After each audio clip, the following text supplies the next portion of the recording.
So this is a sweet little recap here. I was supposed to send an email, but I have a hard time basically getting on the internet here where I live. In addition, I've changed my address at the post office numerous times. And I thought I did it properly, but I guess DC keeps messing me up. And I went to Miriam's kitchen where I used to get my mail as a homeless man, and they still have mail there, even though I'm supposed to send my mail here, which is a halfway house, as I'm transitioning into not being homeless and living somewhere with a place to live. And unfortunately, the team here has showed incompetence working alongside all kinds of folks. So I have a full permanent supported HUD voucher. It's almost expired in like 3 weeks. And it was already extended one time, although when it was given to me as an extended voucher already. I just emailed the mayor's office in City Hall, and their housing chief legislative person said that I can probably get it renewed and then have the extension renewed and then work with their mobility specialist. So unfortunately, I was working supposedly with a man named Virgil Murphy from MBI. Now, I told him in the team meeting here on Monday here at Valley Place, just downstairs. I'm upstairs on the 3rd floor in A304. The building number is 1355, but when you enter the building and get your mail, it's 1357. So my address is 1355, apartment A304. Now, there are two, they're called heat pumps. There's 2 heat pumps downstairs outside the window here, actually almost directly below my window, 3 stories down.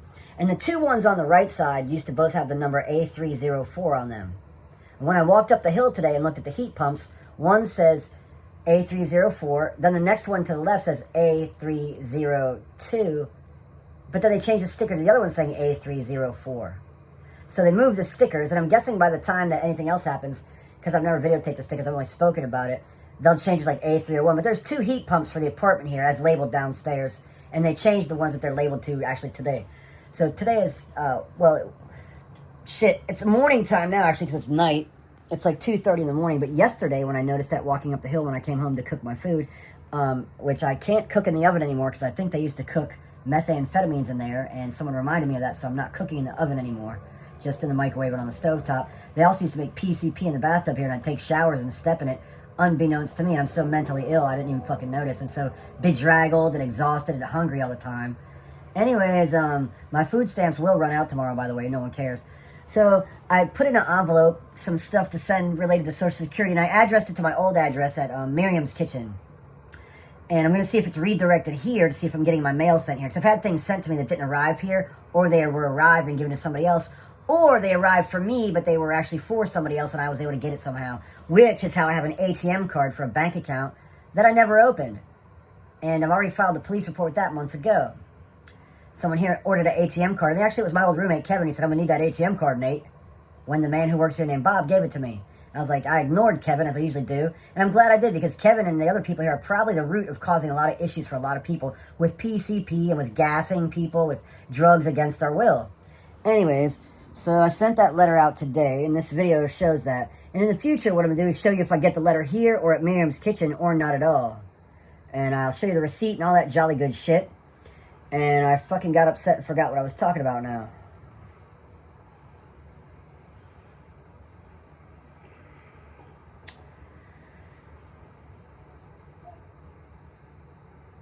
Fuck. Oh, HUD voucher. So I'm working with the mayor's office. As a recap here on Monday, which would have been August 19th. Is it the 19th? What would have happened was we had a team meeting, and I had my person here. Actually, she works for Miriam's kitchen. She helps me with my disability paperwork. Miss Somerville, and she's my advocate. She sits in the meetings because staff takes advantage of me because I'm mentally ill and apparently drugged by other people here, and blah, blah, blah, blah, and in the community. So it's a trap spot, and it's a trap spot for Anarchists, which is a trap spot for DC, which is an ancient evil city created by the United States of America, or the Whigs and the Tories, or some other fucked up weird people who decided to found some evil place where slavery's legal called the United States of America. It's not quote-unquote legal anymore, but it's still widely practiced. Worldwide, not just here. This is just one of the hubs, shall we say. And fuck all you people who do that. Human traffickers, slavers, or whatever you want to call yourselves. Kids, it's not cool to get a fake ID with a fake name and travel internationally. Children, I'm telling you, do not get fake IDs and travel internationally with these weird fuckers. Thank you. And that's what they do around here. They set it up at Rhode Island, DMV, here in DC, and the Social Security offices to get all the children fake documents and ship them out to other countries. That's done widely here. And this is one of the trap spots where they try and fuck people up who try to fuck it up. And they're trying to trap me here. So in my meeting was my case manager, Renee Carson. The manager of case managers, known as Tony Carter, or Tonisia Carter. Also in the meeting was Virgil Murphy from MBI, or so he says. In the meeting I said, if you even work for MBI. I also said a man from church said, you're doing my case and handling it with incompetence.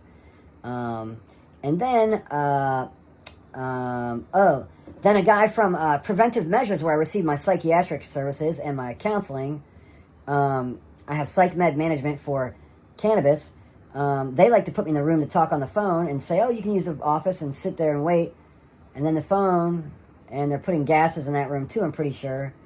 Because the last time I was in there to use a phone, to have a phone meeting, then Mr. Mondeaux, Stanley Mondeaux, or Mondeaux, or however you say it, asked me to go talk to him in his car. Then he smiles at his gay, weird friends, I think. And I think they think there's something going on in the car, and we usually talk, and then I leave. So he was in the meeting as well. And at one point he's trying to be like, bro, we got you. He tried to touch me. I said, please don't ever touch me again. He still won't give me his email, and he shows up on the fly at Preventive Measures whenever he's needed. It's a giggle factory there, and fuck them. So I'll still continue with my services until. So I asked him to get me a new phone a couple of weeks ago. He never did. Maybe 3 weeks ago. I told staff here, actually a director, not the other staff, that my phone and wallet disappeared out of my room just before I went to Pittsburgh. And when I was in Pittsburgh, my loved one, my cousin Rebecca, spoke to the director here, Maisha, and told her what happened. Everyone here calls her Maisha or Maisha, or her name is Maisha. And my cousin talked to her, and that's how my cousin learned of the fact they have problems with people making drugs in here. And that this whole apartment's fucked up. Or the whole apartment complex. But anyway, she's probably scared of the devil attributes and violent threats here as well. By the members, such as Kevin, who flexed on us when I was having a meeting with her for the first time ever, when she was trying to figure out what was going on with me. And Kevin was actually raising his voice, threatening me in her office while I was meeting with her, and he had his pit bull, and he was kind of getting the backup from Renee Carson and Tony Carter and some of the other weird women that just show up. When I'm having meetings here, there's usually really oversized women who are usually light-skinned black women covered in tattoos with a lot of braids and weird glasses. They'll have fucked up expensive glasses or fake expensive glasses. And they're usually sitting in the office when I have my meetings, and then usually there's somebody else from the gang who sits in the room as well when I'm having my private meetings with my case manager, Renee Carson. So my team meeting was there. Virgil Murphy and Tony Carter and the whole team agreed that he would have my housing case management switched to UPO, who I requested. Then they told me I'd have to do this and this and this and this, and they kept asking me a bunch of dumbass questions and looking at Miss Somerville to clear it up to me. I said, look, and they said, we might have to move you out of here if you refuse housing. Kind of like when they scare you and say, you're refusing medication. Refuse. I said, I'm not refusing housing. I'm just trying to make it work. And the only thing that doesn't seem to work is Virgil Murphy, you, sir, who is handling my case with incompetence, and you seem to not know your ass from your elbow. He's never once met with me at MBI, in an office, given me a business card, or anything else, yet I have emails from him and all the team, who seem to work together. Luckily, I'm a resourceful-ass motherfucker. I'm not stupid, although I am fucked up and mentally ill, and I've contacted the mayor's office, and I've already contacted the Office of Tenant Advocacy, as well as other city agencies and people from around the nation involved in law enforcement and basically godly shit, not the bullshit that happens here in fucking Washington, D.C. And so the action steps were this. Virgil Murphy will refer me to another provider called UPO and send an email as of Monday. Today is now Thursday in the early morning. Today I go pee in a cup for the judge at the federal courthouse, and I go talk to my supervision person, Llewellyn Smalley, who I've also included from pretrial services. He's my case supervisor, and I include him on these emails as well. And I include other people in that blind copy shit, so nobody knows what I'm doing exactly, except for me. Yeah. And then, I have Donnell King this morning saying, hey, been sending those emails, huh, Nate? Because he actually watches my digital and fucks with me, as other people do here.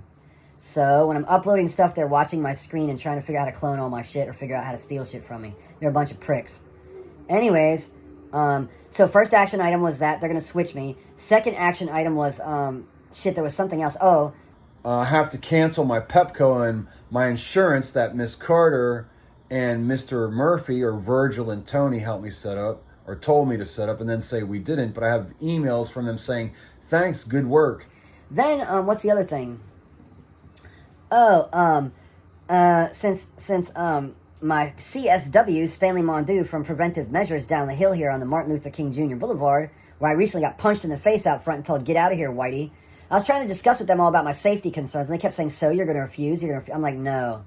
I just need a new service provider because he's not doing his job. And then I noticed, I said about Juan and Avery and the guy who gave me the tour, and how they said they only deal with Miss Carter, meaning Tony here. But she says, no, they don't deal with me, but that's who they negotiate with for my housing, apparently. They're over at River Point here in Washington, D.C., which is a Berkshire company. Berkshire Hathaway. So then, action steps. My advocate said she'll get me a flip phone, like a track phone. Once she gets the track phone, I'll contact Mr. Mondeaux and reschedule my psychiatric appointments and my counseling through preventive measures, because I had to not be doing that, because ever since I asked Mr. Mondeaux and told him I didn't have my phone anymore, he's not responded or gotten with me. I did not invite him to the meeting here. I also said, as the other action item, is that Renee Carson and all the people here no longer have consent to speak to anyone at preventive measures about my case. So preventive measures is no longer talk about my medical treatment, no longer talking about my medical treatment with anyone here from Valley Place as of Monday, August 19th, 2024. And I made it known in that meeting, and I said, I'm revoking the consent to exchange information form that I gave you, Miss Carson. And the reason for that is because I did not invite Stanley Mondeaux to my meeting, but he showed up anyways. And then he was trying to sweet talk me and touch my hand while telling me I got you. And I said, no, don't ever touch me again in my life. And then he was trying to sweet talk me and touch my hand while telling me I got you. And I said, no, don't ever touch me again in my life. And then after everybody's uncomfortable, Mr. Mondeaux asked me to go talk to him outside privately. And I said, no, thank you. And I said, thank you, Miss Somerville. When I hear from you and Miriam's kitchen, I will use the telephone you get me to call. And I saw the nice friend of mine who used to visit me at camp today over at Miriam's kitchen. Her name is Abby. She looked beautiful. Her hair looked beautiful today. Abby's hair today at Miriam's kitchen looked beautiful. And I told her, your hair looks beautiful. And actually, Miss Somerville's hair looked beautiful in the meeting on Monday. Usually she has it long and straight. Today it was an afro, but in two pom-poms. Or Monday it was. She looked beautiful too, her hair. All right, here's the other footage. Have fun. And fuck you. If you fuck me, you're going to get fucked. Not by me, by the real law of the world, the new military of the world, who doesn't put up with dumb shit like two flying serpents and snakes wrapped around a stripper pole and calling it the American Medical Association, basically who's been drugging the world using Dow Chemicals, Aramark, and other groups all around the world to drug the populations against our knowledge and against our will or consent, without consent. We'll get to the bottom of this. In Washington, D.C., get your Procter & Gamble's out of your Johnson & Johnson, because we're not taking no Pfizer's, we're not taking no mercenaries or Mercs, and we're definitely not going to give you any Band-Aids if you get hurt.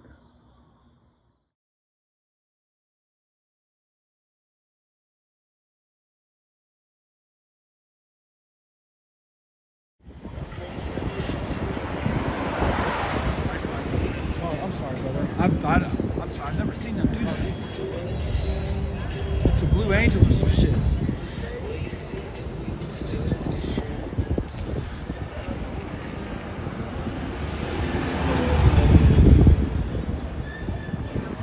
I think the Blue Angels just flew by, or the Thunderbirds, and they put out white smoke, red smoke, and green smoke, and yellow smoke. That's wild as fuck. I've never seen them fly through here ever. They only do that shit at air shows. That's the Air Force flying by saying, what up, DC? It was white, red, green, and yellow. Mostly green and red. However, according to tradition, it should be green, black, yellow, and red.